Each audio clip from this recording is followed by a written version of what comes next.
Diving into serious conspiracies and game analysis, I arrived at a hypothesis. There is a deep connection between this world and Hellenist. Simply put, the world acts like a scale, a complex balancing act between Hellenist. This world sits on one side and Hellenist on the other. When Hellenist is healed, the fallen kingdom where Hornet was taken seems to suffer. The sickness appear to have transferred to it, but in another form have transferred to it. But in the clues like the void being tied to silk and other hints raise many suspicions.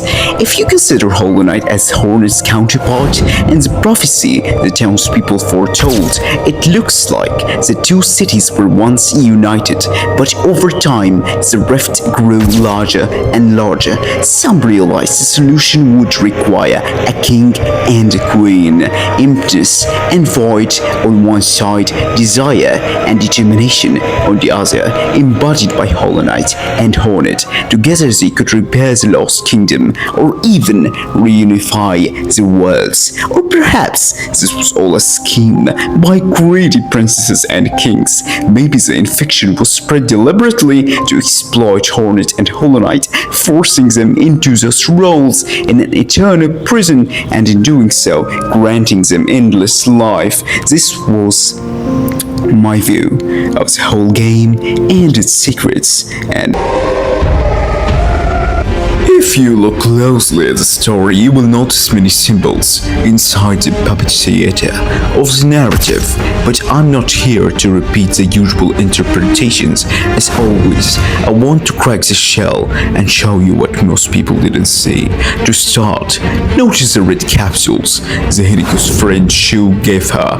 They arrive her from the deep depression, save her from all her pity and agony, and bring her kind of sustained happiness.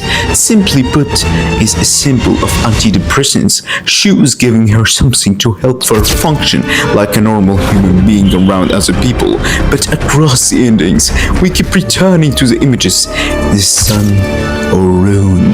It seems a story at its core about a girl who has already left life, or whose life was taken from her. In one of the endings, she commits a horrific act. She rips off her face, driven by how sick she is of the conventional image that was forced into her. In the final moment, we see her a last minute before leaving our world. Happy memories with the only person who supported her and carried all her troubles, Shu. But we also see what she took from others before her death. It seems she destroyed those who controlled her. She killed the thing that made her life a pity, a living hell, namely her parents. That in short is the whole story and how I see it.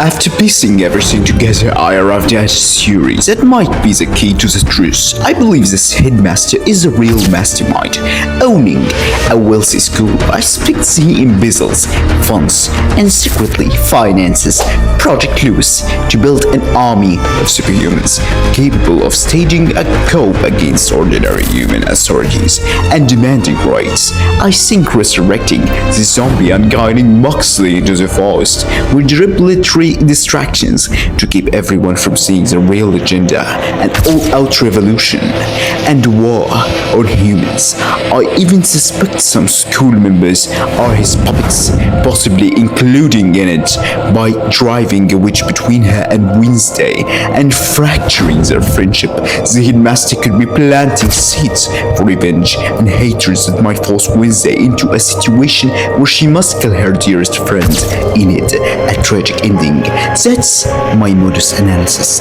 Thanks for watching, and don't forget to subscribe, like and hit the bell to support the content and make it better quality. See you next time.